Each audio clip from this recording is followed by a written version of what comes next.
the kindest, giving. If I could tell you some of the things that he's done out of just pure heart with no compensation, the amount of money that he spent in travel expenses, the amount of time that he spends on websites without being compensated, the amount of time that he spends with people without even thinking about how he's going to get remunerated, it's mind-boggling because I watch him for 14 straight days, actually it's more like 21 straight days, how his phone rings and how he operates, and the guy does not stop. Let's hear it for our Nikken ambassador for 2010, Mr. Bob Proctor. Thank you, William. Thank you, sir. Welcome to Cincinnati. Have fun.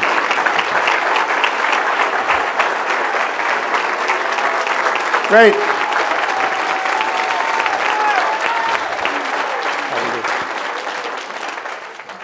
Good evening. Tonight we're going to go fairly fast through quite a bit of material. And it's not necessary that you take a whole lot of notes. The entire program is to just get one point across at the end. And so what we're going to do is lay a foundation. When we get to that point, you'll understand it. How many of you are tired of setting goals and it doesn't work? You see? And a lot of people do that. A lot of people do it. We find people that they get to silver, and 4 years later they're still at silver. Or they may be at one of the positions below silver. Bronze, yeah. They may be at, honestly, I have never paid any attention to those positions. And I don't know why, I just haven't. See, I really believe there's only one position, and it's silver. But you'll find a person at bronze, and they've been around 3 or 4 years. Now, it's not because they don't know how to do it.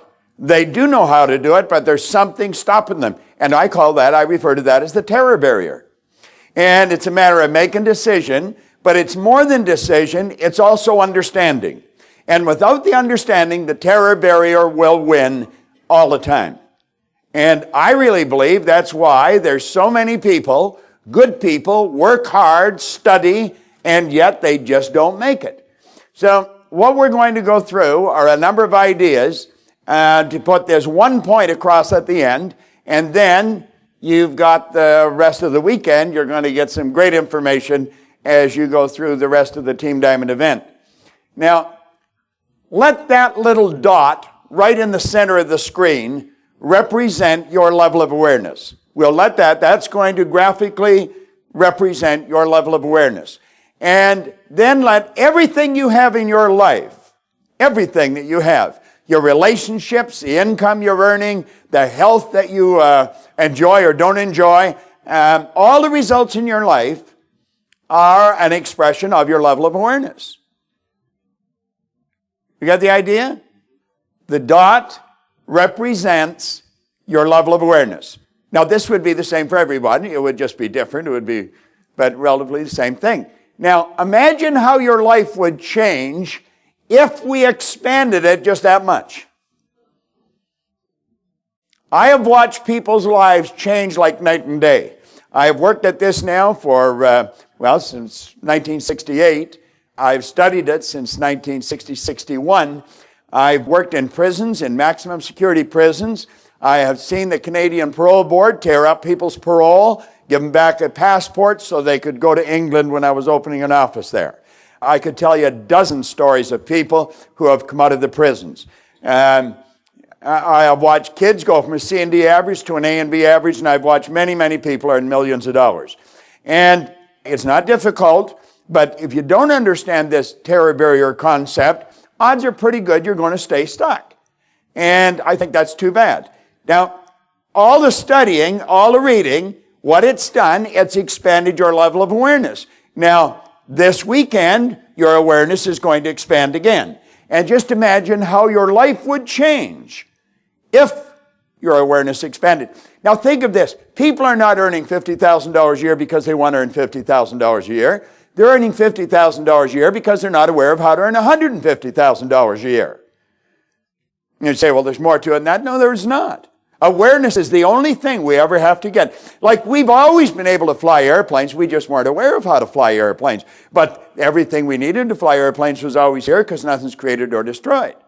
So we've got to try and understand this.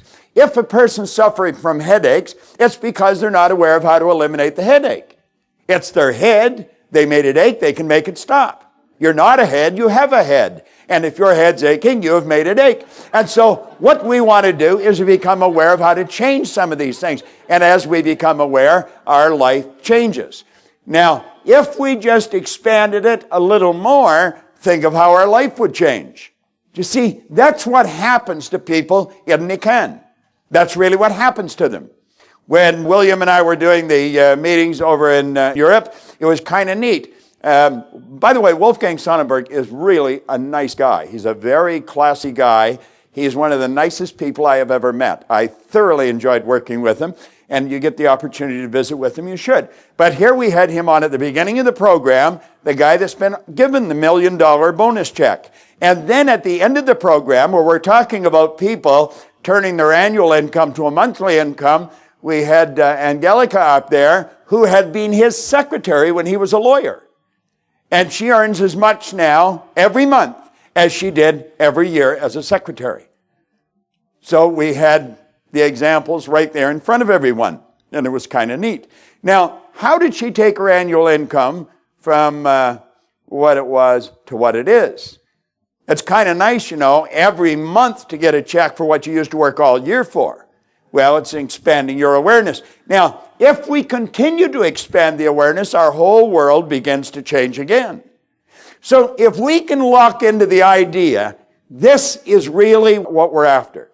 We want to expand our awareness.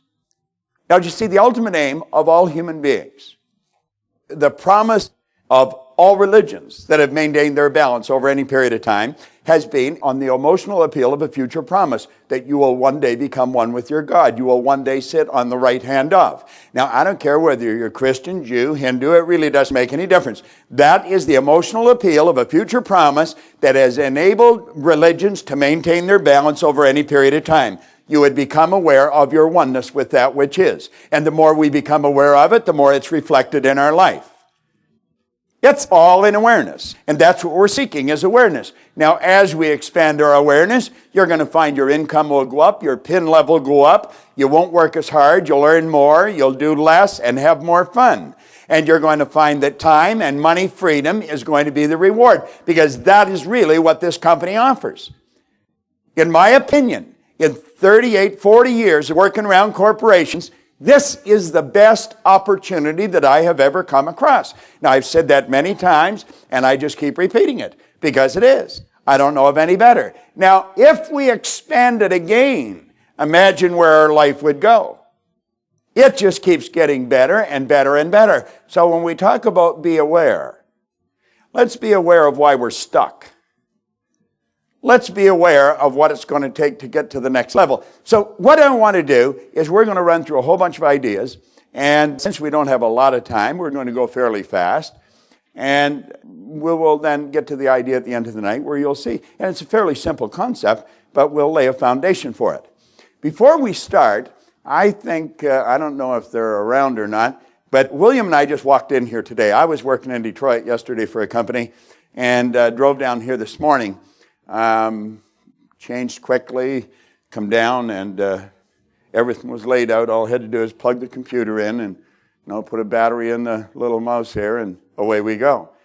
But there was a lot of work done to arrange this and have this all done, ship the material here and rent the hotel and do everything that's done. And there's 3 people that have mainly been responsible for putting this all together. It was Jan Todd, Gina Hayden, who has worked with me for the past 18 years, and Pixie Lowe, who has been working with us. All right? So I would like you to give them a hand because they did a lot of work to put this together. They really did. They did a great job.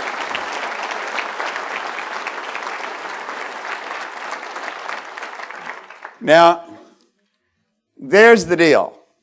Awareness is really what we're after. And as we become more aware, we're going to start to think more. And the more we think, the better off we're going to be. It just keeps getting better and better and better.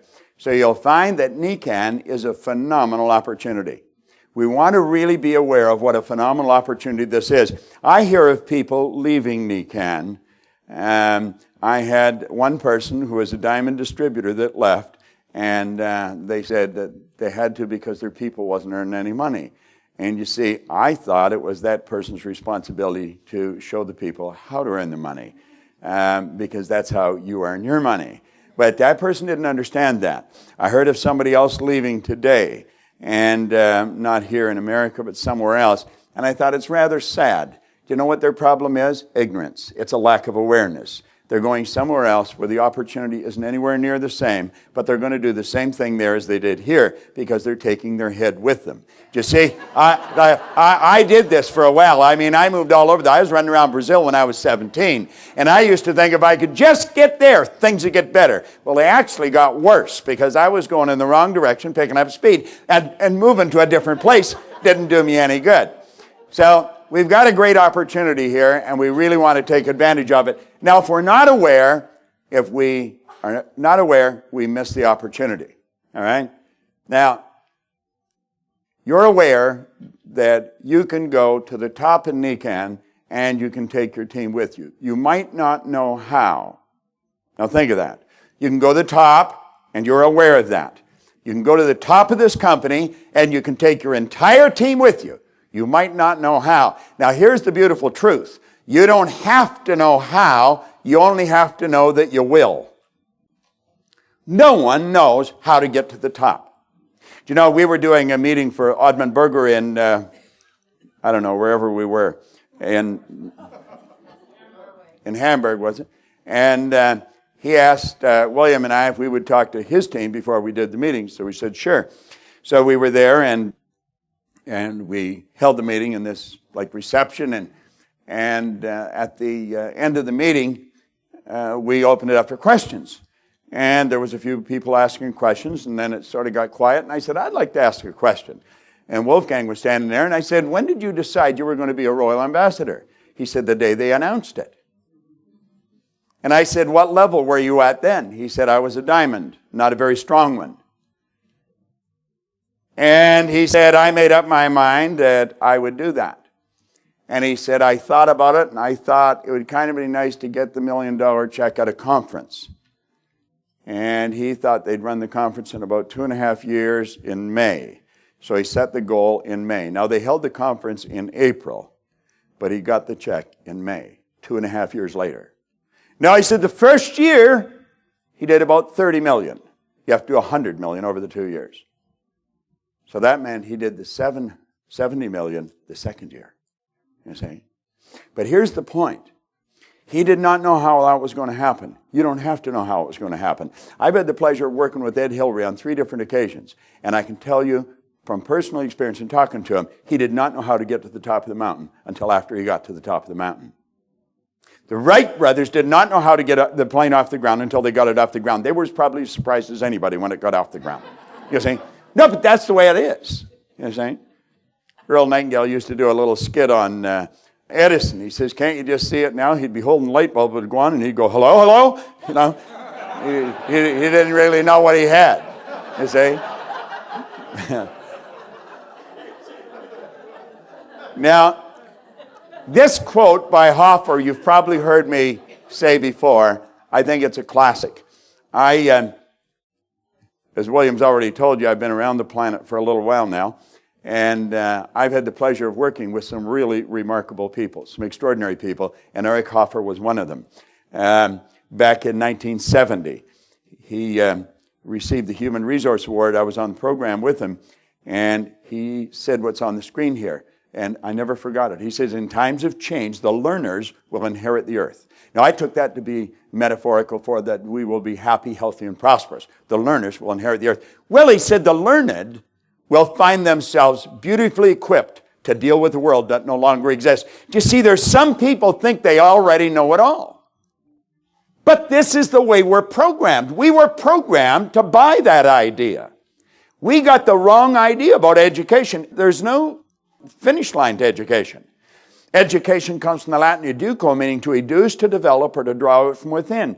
It's just become aware of what you've got. You've already got it. You don't have to get anything. It's becoming aware of what you've got. So, my advice and what we are trying to put across on the call every Monday is never stop studying. Just don't ever stop studying. Okay? Now, you know and I know that the economy is changing. And you know, it's because the economy is changing that network marketing, I believe, came into being. I think the time was right. It was time. It was really time. That's really what it was. The idea of the one person getting it all the time, and everybody else just getting what that person wanted to dole out, had to come to an abrupt halt. There was a time when management exploited the people, and lo and behold, labor unions came into being. And it was good because they were necessary and they brought things into balance. But then it went away the other side, then the labor union started to control management, and it got out of balance again. So whatever we need, we will attract as we need it. It just sort of works that way. It's kind of nice. Well, you see, we needed a system where we could get the opportunity to live the way we want, regardless of what's happened in the past, regardless of who we were, or where we were going, or what we were doing. Every day our life starts over, and we want to really understand that. It's very important that we understand that. See? Now, Bill Gates said one thing is clear. We do not have the option of turning away from the future. You can't do it. There's a lot of people saying, geez, I wish we could go back to the good old days. These are the good old days, right now. And he pointed out, no one gets to vote on whether technology is going to change our lives. Technology is going to change our life, and it's going to continue to change our life, and it's not going to slow down. The way we travel in the air now is going to be old-fashioned in a very short period of time. It's going to be old-fashioned. I do a lot of international travel, and I've always said you should fly in the front of the plane and the back of the car. And on British Airways, they give you a bed, and they give you pajamas, and they give you a duvet, and you just get right into bed. You know, and they ask you if you want to be woken up for breakfast before you land. And I don't know, I'll say maybe some coffee and juice or something. And then Kendall comes along with a private jet. Now, I'm a Canadian, and I live in Canada. And when you go into Canada, you've got to go through customs and immigration. And when you leave, you've got to go through customs and immigration. And it's a headache sometimes. The crowd that's in the room is a small crowd. And you're at the end of the line. And you've got to wait and wait and wait. And you've got to walk for miles to get to them. And we flew in from Tampa into Toronto. And was it ever cool? They came to see me. Man, did I love that. They come right out to the plane. I showed them my passport, and they said, go ahead. And the car's waiting at the plane. And then the limo takes you right to the plane. And they take the bags out of the trunk. And I thought, God, this idea of flying in the front of the plane and the back of the car has just got old. So we're quickly working on selling Kendall on the idea that that should be an everyday thing. Now, there's 3 questions that you want to ask yourself. 3 good questions. All right? What am I doing? Okay? What works? And what doesn't? I remember Linda was holding a meeting after a Team Diamond event one time. It was a pretty big crowd. It was about this size. And we had question period, and there was a lady sitting in the center of the room, and she said, I don't know what to do. She says, I talk about this every day, but I don't do it. And I thought, hello, that's everybody's story. I talk about it every day, but I don't do it. You see? Well, what are you doing? What works and what doesn't? They're good questions. You see? Now, what do most people do when they begin to have financial problems? I'll tell you exactly what they do. They lower their standard of living to meet their income. You see? They start cutting back. Now, what we want to understand is timidity is not a strategy for the new economy. You can't move forward when you're cutting back. You've got the opportunity here to change your income at will. It's just a decision. And you change your mind, you change your income, and away it goes. Now, you're going to find that successful people take their income up to meet their standard of living. That's what you want to make up your mind you're going to do here this week. Now, you want to make a decision to understand the law of compensation with Nikken. Okay? Earl Nightingale one time, Earl Nightingale was a marvelous employer, a great leader, just a phenomenal mentor and a very good friend. And I had the just extraordinary fortune of working with Earl side by side with him for 5 years. I was with them longer than that, but right in their office and the next office for 5 years. And it was really quite an extraordinary opportunity. And he said most people think they want more money than they really do, and they settle for a whole lot less than they could get. And I thought that is the battle cry of a lot of wellness consultants. Now, just see, the beautiful truth is you can earn all the money you want. You really can. You can earn all the money you want. There is absolutely no limit to it. The law of compensation clearly states that the amount of money you earn is always going to be an exact ratio to the need for what you do, your ability to do it, and the difficulty there will be in replacing you. Now think of that. The need for what you do. What do you do?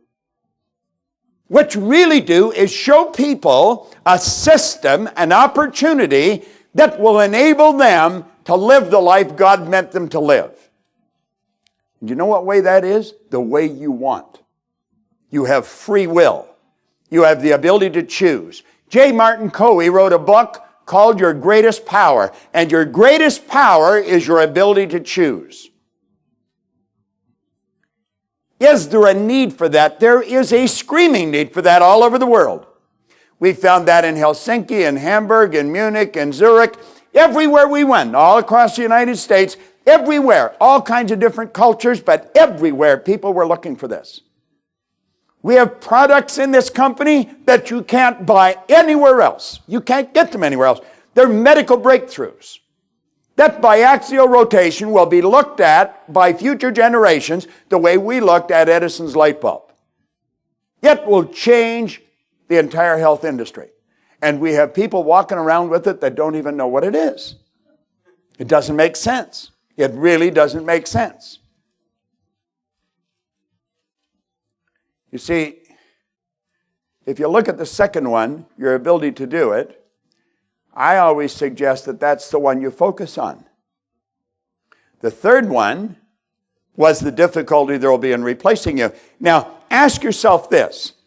How difficult would it be for Nikken to replace you and your volume, your leadership? It's a good question, isn't it? I remember working at jobs, they'd let me go, they wouldn't hire anybody to replace me. But you know the crazy part? I never got the message. I used to think they'll be sorry.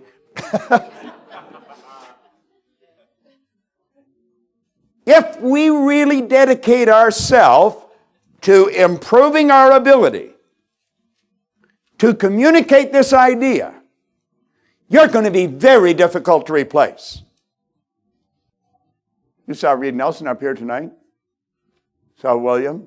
Those two guys would be very difficult to replace. How many of you have got 2 application forms with you? I asked Reed if he had his applications. He had them. William, I said, have you got yours? He's, what do you think?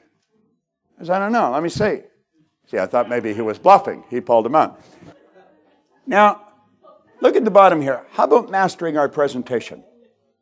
How about making up our mind that we're going to master our presentation?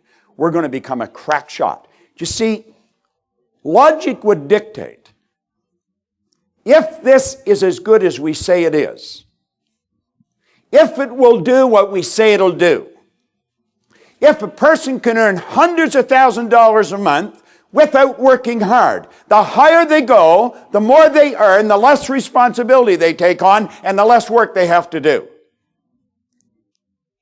it stands to reason very few people would turn that down. Would some? Yeah, I suppose some would, but not very many. Would you agree? Now, if we're having difficulty finding people, it must be because we're not explaining it properly. Would you agree with that? How many would agree with that? So, do you see, if we make up our mind, we're going to get this presentation, we're going to get it down so pat that we're going to be a cracked shot. We just won't miss. And you'll walk around with the beautiful confidence that you know you can sell it. Now, I got the idea on a plane, through group discussion while we're on the plane, that North America should be sponsoring 20,000 new wellness consultants a month. Every month. There's millions of people. I saw on television where there's 1 billion cell phones in the world. Did you know that, William? 1 billion. 1 billion cell phones. There's 1.5 million cell phones here in America. That doesn't even count Canada. These people are into moving ahead with things. Well, why don't we get our presentation down pat? Do you know if you just took 15 minutes a day to really simulate, don't practice, simulate your presentation? It's called imagined reality. I know a few actors, some pretty big ones too, and I've talked to them. Now, the real big ones are big because they're real good, you see. And they can make you laugh, they can make you cry, they stir your emotions, they really get you. And you know, the words they're saying, they didn't even originate. They got a script from someone. And they read it, and they reread it, and they reread it, and they memorized it, and then they internalized it, and then they became it. What if we did that with a presentation? See, I happen to think if we put together just a short but very good PowerPoint presentation, all you have to do is just touch the button, and the screen changes. You see?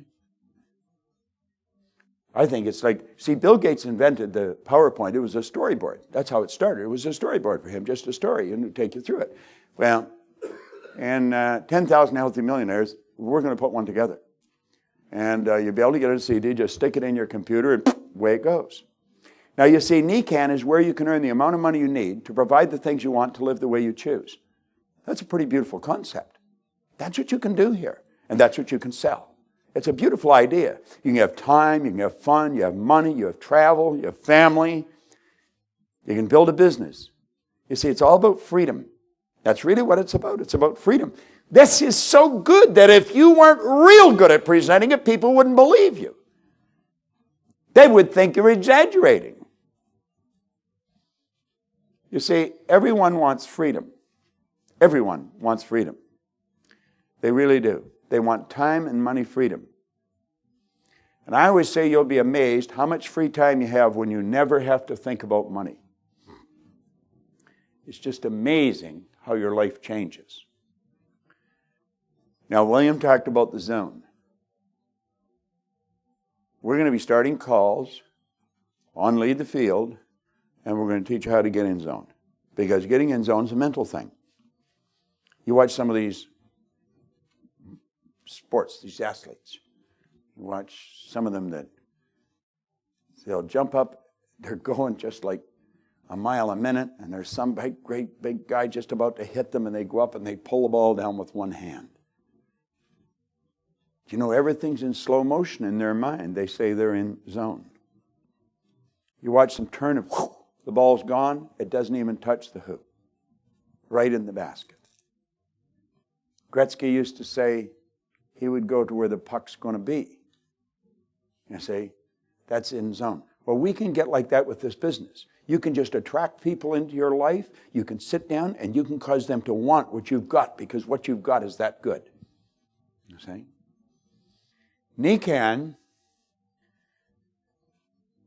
is showing everyone who wants to win the way to financial freedom.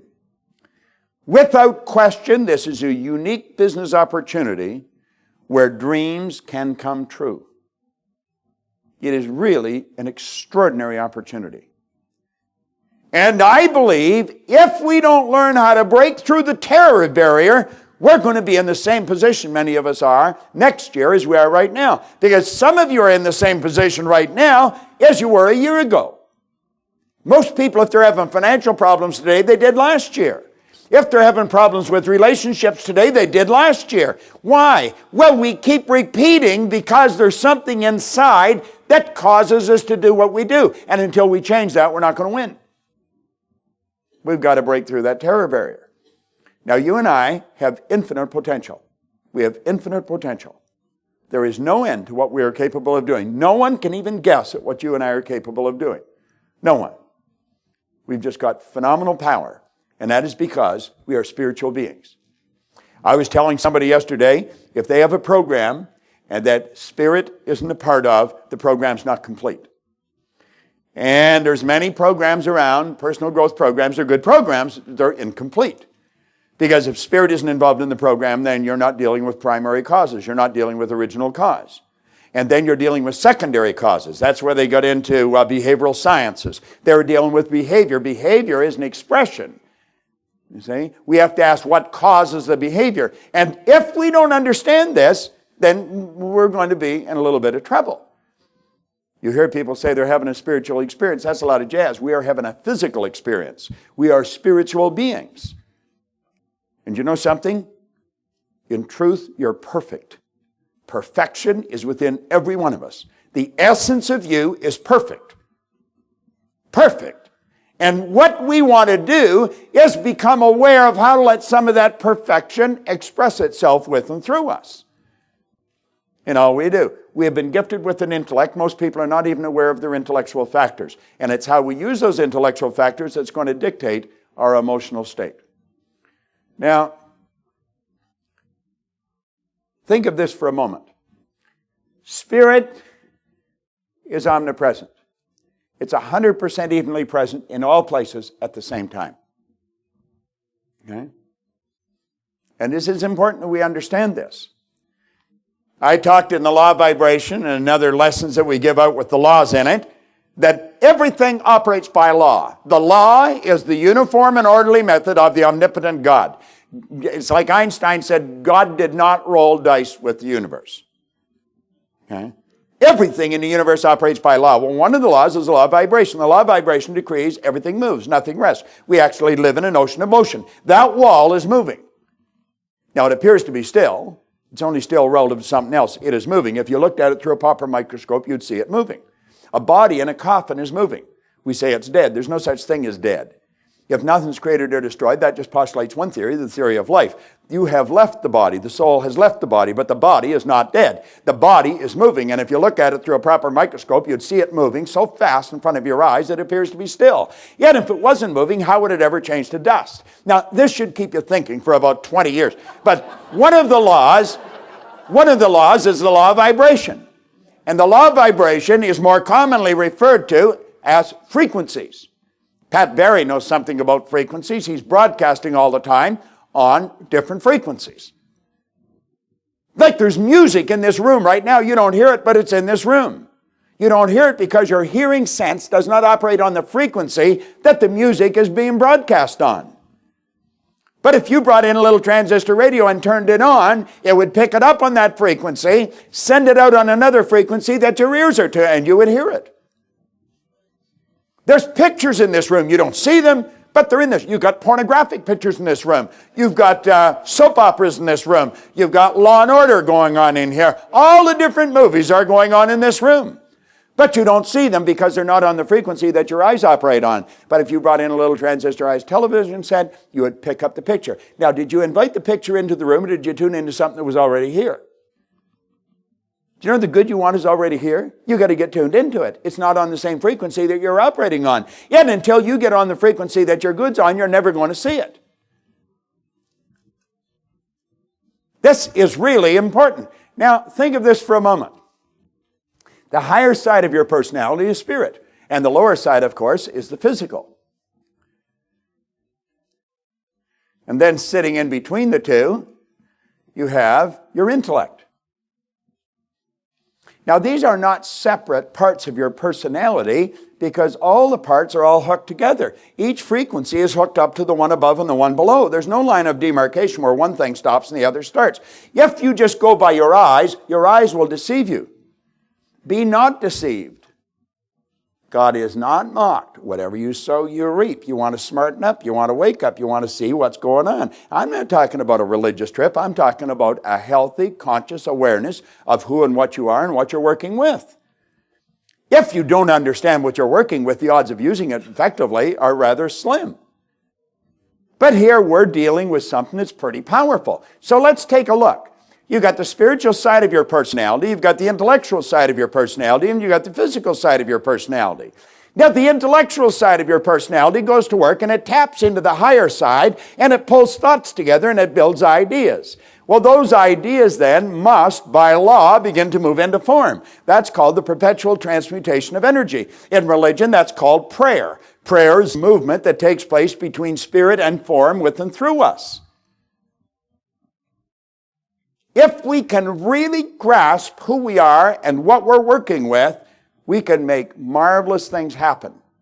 We really can. There you go. Let's back it up and let it just fall into place. Okay? Now just think, look at that as you. This graphically is communicating you. And you can put your marvelous intellect to work and you can see yourself as the person you want to be. And you're going to find that if you hold that idea must by law move into form. See, Andrew Carnegie told Napoleon Hill, he said, any idea that is held in the mind, any idea, that's emphasized, that's either feared or revered. This happens with bad as well as good, you know. Make sure you know what you want because you're going to get it. It's like the great sufferer in the Bible, Job. He says, lo, the thing I fear has come to visit upon me. Well, Carnegie said, any idea that is held in the mind, that's emphasized, that's either feared or revered, will begin at once to clothe itself in the most convenient and appropriate physical form that's available. Well, there you have it. See, there's only a couple of things you have to know. You have to know where you are, and number two, you have to know where you're going. I will be forever grateful to a man named Raymond Douglas Stanford.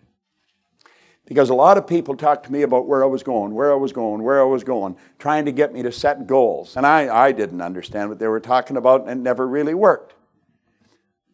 Ray spent more time talking to me about where I was.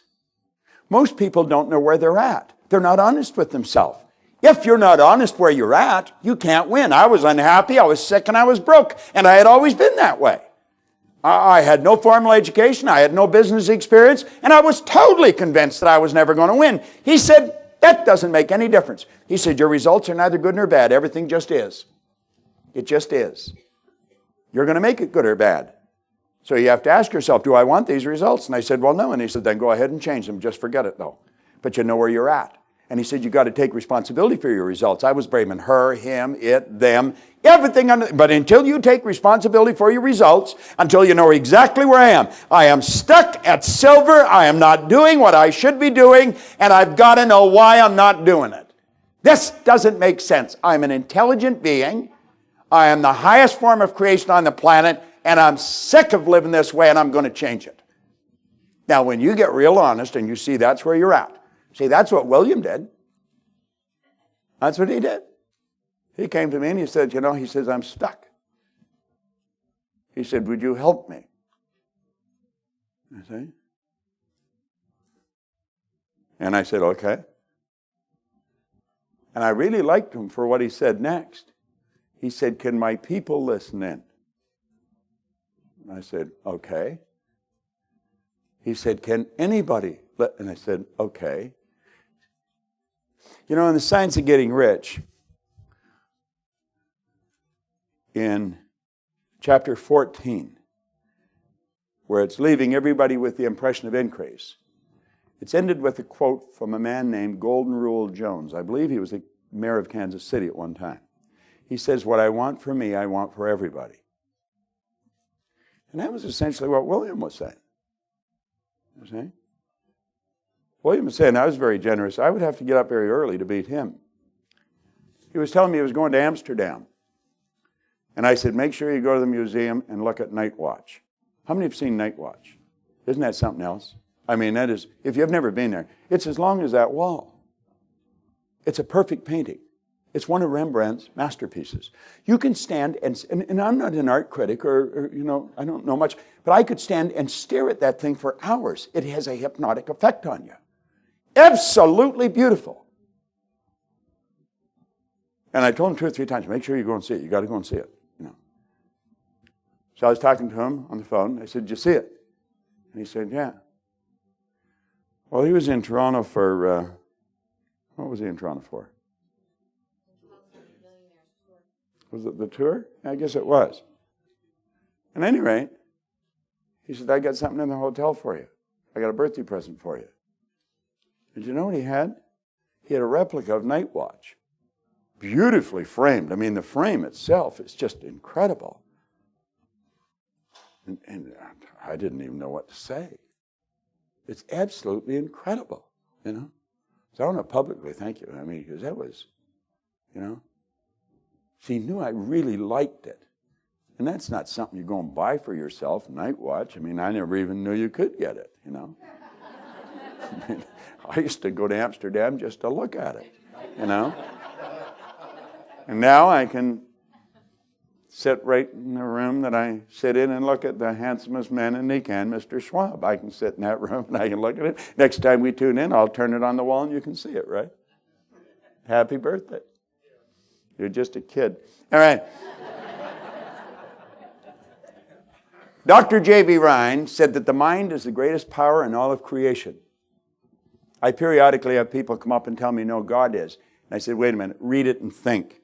It says it's the greatest power in all of creation. God is the creator, the mind is the creation.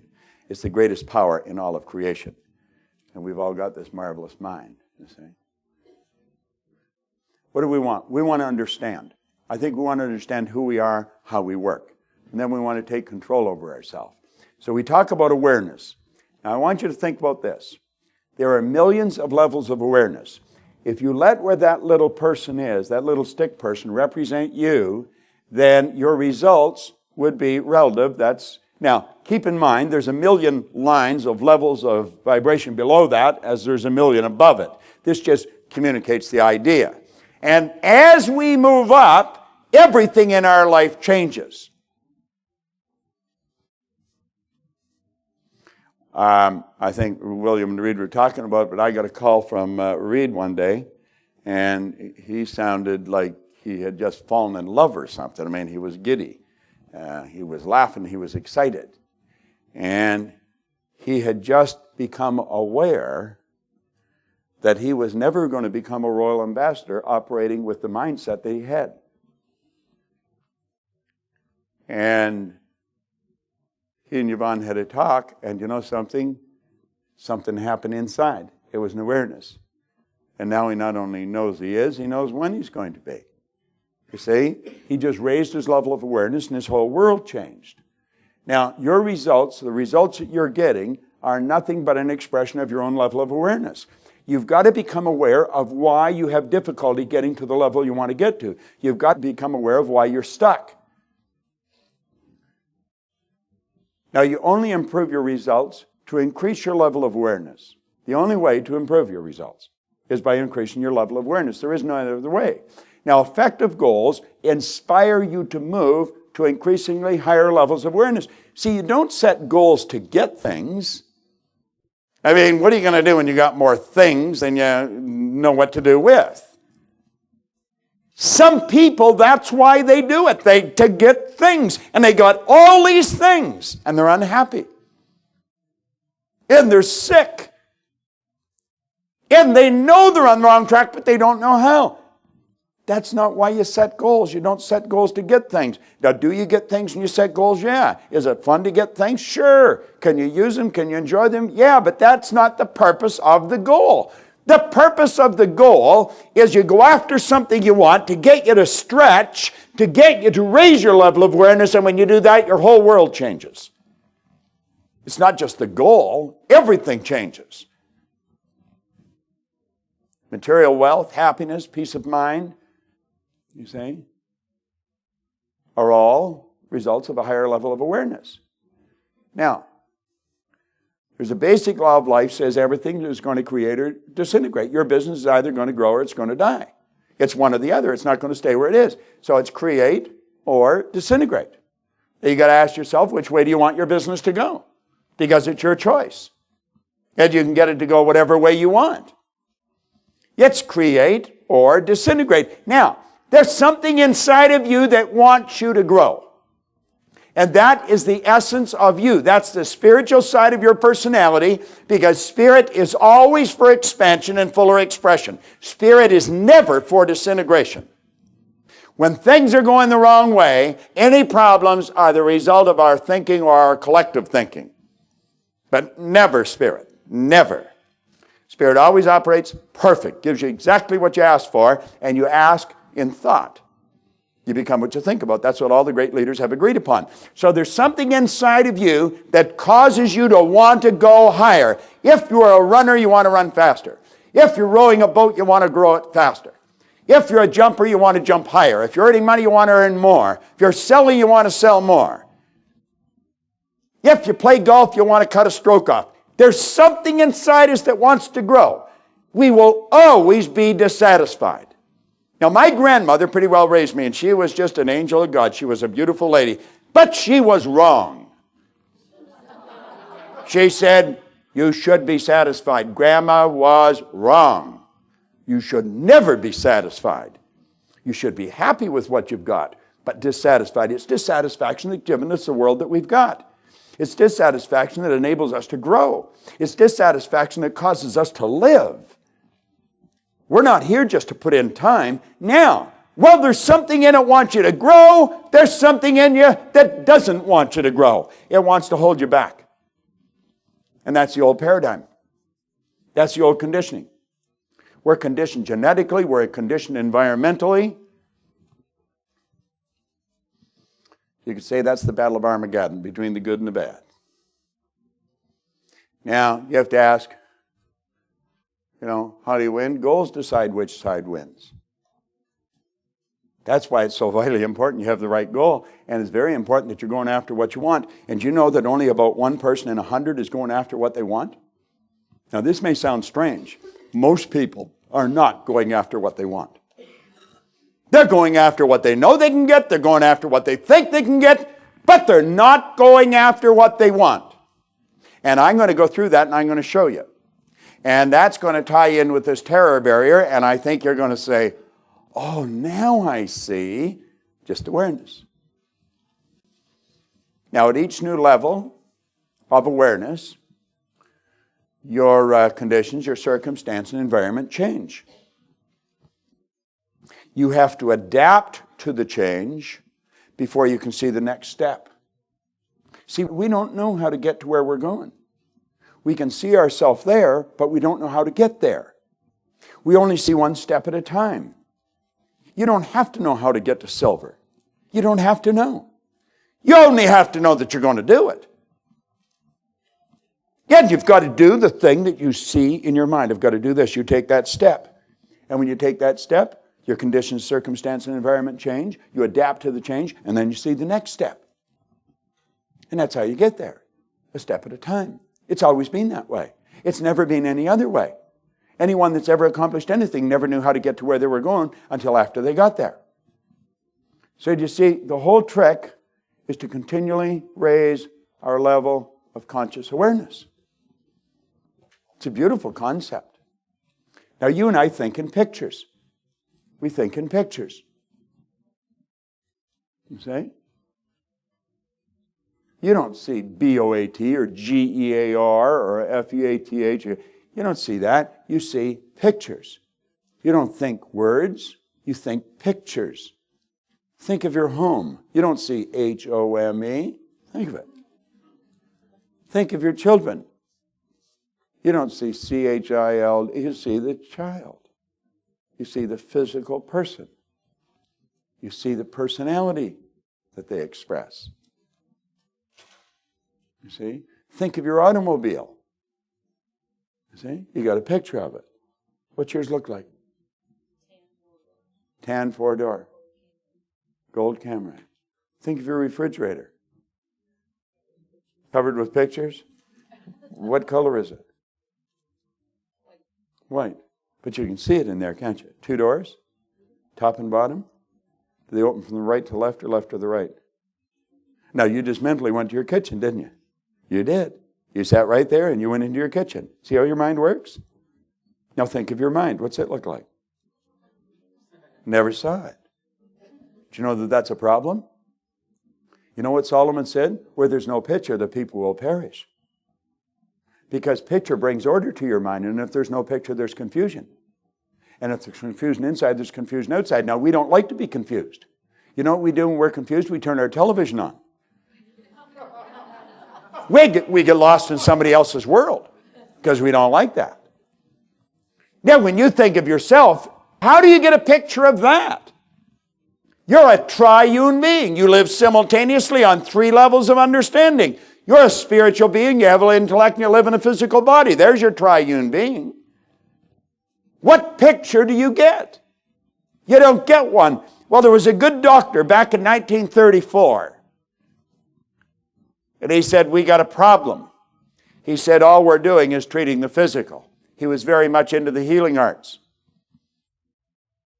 And he said, if we're treating the physical, all we're doing is treating symptoms.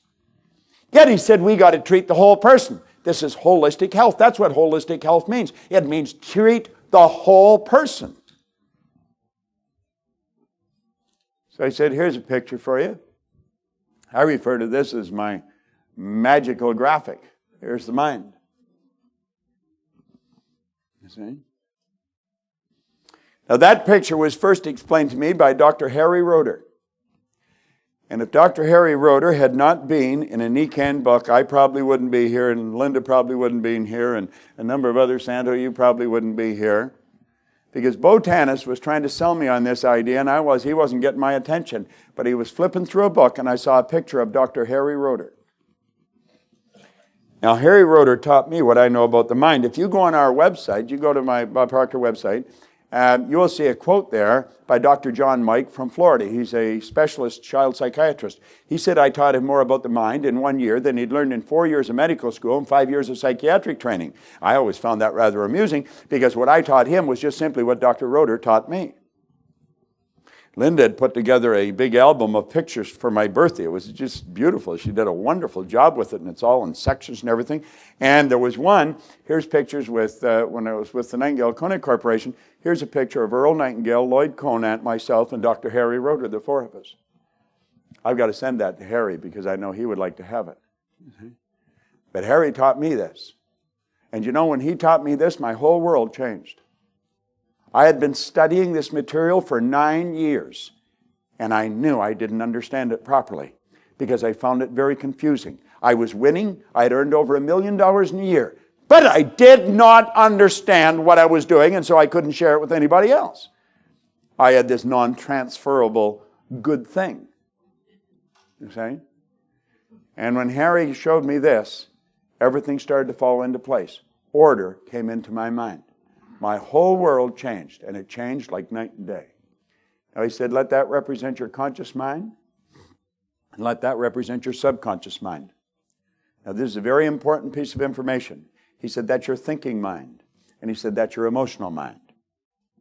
And he pointed out that the thoughts that you think turn into pictures in your mind, and then you impress them upon your emotional mind. It causes you to feel the way you feel. Your feelings are expressed through the only medium they can be expressed through, your physical body. And so your feelings are expressed in actions, and your actions produce your results. Now, we don't have time to go into this in any great depth, but you're going to get the idea, and we're going to go back and we will spend a whole lot of time in the future with this concept. I'll go through it a little more right now, but it's important that you understand that. I see my head as my mind.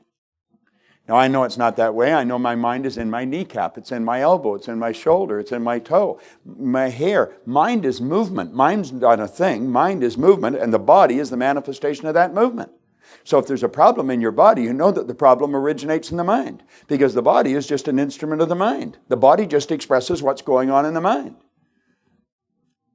Now, William was saying, I turned 70 last week. I got more energy than most people 20. And I have absolutely no intentions of slowing down. See, I don't think we have to slow down. I think we should speed up. If we've got all the energy in the universe, if it's evenly present in all places at the same time, why would we ever want to slow down? You see, what we want to do is calm down. And when we calm down, then we let this beautiful power flow freely through us. Because that's what this is. It's an instrument that spirits works through. And spirit operates by law. And the more you can put out, the more you get back. And the more you get back, the more you have to put out. So you're just sort of like central, and it flows through you. And as long as you keep the body in excellent working order and you see it that way, then you're going to be a good servant. So the body is really the instrument of the mind. Now, if we take and look at this, we say the conscious mind, the subconscious, the conscious mind has hooked up to it your ability to see. You can hear, and you can smell, and you can taste, and you can touch. Now, these are hooked onto our conscious mind like little antennae. And unfortunately, I think that's what Moses referred to when he says, I give you both a blessing and a curse, because that's exactly what the senses are. They're both a blessing and a curse. You see, when we were children, we were programmed to live through our senses.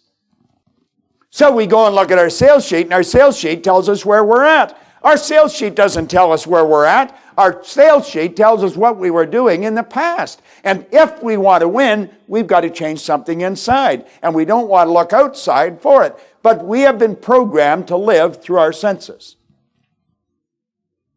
That's why kids in school fail. Because they let the report card control them. I started to read this book, this particular copy, in '63. I take it everywhere I go. It's falling apart. But it's a great book, Think and Grow Rich by Napoleon Hill. Now, he studied 500 of the world's most successful people, and he found there was a golden thread running through their life, and he put it in this book. And he points out in here that an educated person is not necessarily a person with an abundance of general or specialized knowledge. He said an educated person is a person who has so developed the faculties of their mind that they can acquire anything they want or its equivalent without violating the rights of others. How many know what the faculties of the mind are? Now, you all do, because we've talked about it on the call. You see? Here's the faculties of the mind. You have perception, the will, imagination, memory, intuition, and reason. Now, you would be wise if you taught that to children and teach them that that is where their real power lies, because it is where their power lies. You see? And do you know that you have a part of your personality where you can just walk by a person, you can read them just like a book? We actually hide nothing. Everything that goes on in the inside shows on the outside. We don't hide a thing. What is your name? Peggy. Peggy has a very sensitive side to her, a shy side to her, don't you? Shy. Sort of quiet, sensitive. Yeah, you hold your feelings in a lot. Lady there in the red. Very high energy. You got more ideas flying in your head than you can execute. Here, Howard here, he's got a very disciplined side to him. His wife would say he's stubborn. His boss would say he's persistent. But when he makes up his mind to do something, he'll go right through the wall to make it happen. He operates in the left hemisphere of his brain. You operate from the right. You say, well, how do you know that? Well, you see, the body is a molecular structure. The body's just a mass of energy and a high speed of vibration. And it casts off a ray of energy. The energy coming from the body is so potent and powerful that you can photograph it. And as you change the images in your mind, the density and the color of this energy changes. You see? That's how these little magnets work their magic. I was doing a meeting in Detroit last night. It was just an open group. You know, there's a few hundred people there, and this woman come up and she said, well, this thing about changing your energy, she says, I got a broken wrist. And she said, can you do anything about that? Or can I do anything about it? And I said, absolutely. So I went over my case, and I got one of these out, and she had it was a wrap, like Velcro holding the thing. So I said, just open it up, and I shoved one of these. And I said, yeah, that'll heal twice as fast now. And she said, why? And I said, well, there's a magnetic field here. And this magnetic field will cause this body to move back into harmony with the law of vibration. And that gives the natural healing mechanism in the body the opportunity to go to work. I said, you'll probably shock your doctor because your wrist is going to heal about twice as fast as normal. She said, really? And I said, leave it there. You'll figure it out. You see? You know? Well, you know, we don't understand how these intellectual factors work. Do you know there's no such thing as a bad memory? Everybody has a perfect memory. We have a perfect memory. Most people have a weak memory. They've never developed, I haven't got a good memory. Then you haven't got a good memory. But we've got to understand we actually have a perfect memory. Now, it's how you use your intellectual factors that's going to determine your emotional state. With your intellectual factors, you live from the inside out. With your sensory factors, you live from the outside in. We've got to start living from the inside out and not the outside in. Now, you see, it's the way you use those intellectual factors that dictate the vibration the body's in. It's a beautiful concept. So there we go. Now, let's break it down. We'll just quickly go through this. The intellectual mind can think. Can think. You have the ability to accept or reject any idea. When somebody tells you you can't do something, reject it. Get to the point where you don't even hear it. Anything that is going to cause you to go any direction other than the one you want to go in, you reject it. I don't care how logical it is. I don't care how right they may appear. Think of this for a second. I'm going to tell you, Priscilla, that there's nothing printed on this book. Am I right or wrong? I'm wrong. You know I'm wrong, don't you? I mean, there's no question in your mind about it because you can see something on the book. You see? Now, if I insist nothing's printed on the book, you're going to insist there's something there, aren't you? You see? The truth is, I'm right. And so are you. See, just you being right doesn't make me wrong. See what I'm looking at? There's nothing on the book. What you're looking at, there's something on the book. Now, we're looking at the opposite side of the same thing. We have perception problems. I'm telling you that's the right side of the book. You'll tell me it's the left. It's the opposite side of the same thing. So it depends on how you're looking at something. Now, if your point of view, if your perception of a situation is not taking you where you want to go, change your point of view. As you change your point of view, everything will change. Okay? I have people tell me that there's something wrong with Nikken. You know what their problem is? It's a perception problem. You see? So if you get them focusing on what's good, do you know what will happen? They'll start to see what's good with Nikken. When we start to see what's good with Nikken, we start to see what's good with other parts of our life. It's just magic the way it works. There's nothing complicated about it. Would you agree with that, Kathy? Absolutely. It works every time. You see? We want to reject the negative. There used to be a song, accentuate the positive, eliminate the negative, and don't mess with that other jazz, you see? All right. Now, the subconscious mind is the emotional mind. It operates quite differently. Now, it's important that you grasp this because this is where the terror barrier comes in. And the only reason I'm going through all this is just to lay a foundation for the point I want to put across. Your subconscious mind is not able to differentiate between what's real and what's imagined. It will accept anything you give to it, and it accepts it as real. That's why hypnosis works. You set aside a person's inductive reasoning factor, you go to their subjective mind like that, they will take in and you tell them is real. Well, some people say, well, you couldn't hypnotize me. There's only two people that cannot be hypnotized, an idiot or a drunk. Everybody else can be hypnotized. All right. You see? All right. Now, this is where the terror barrier concept really gets started. When you were born, that's how you entered the picture. Now remember what I said back here. Your subconscious mind is not able to reject. It can't differentiate between what's real and what's not. Well, now here you are when you enter the picture. Your subconscious mind is wide open. Your conscious faculties have not developed. And every idea that goes on around you goes right into your subconscious. That's why you speak the language you speak.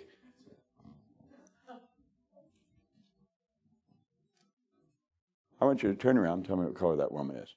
Quick. Okay, turn that. What color? Black. Okay. What color am I? Is that right? What color are my shoes? My black. My shoes are her color?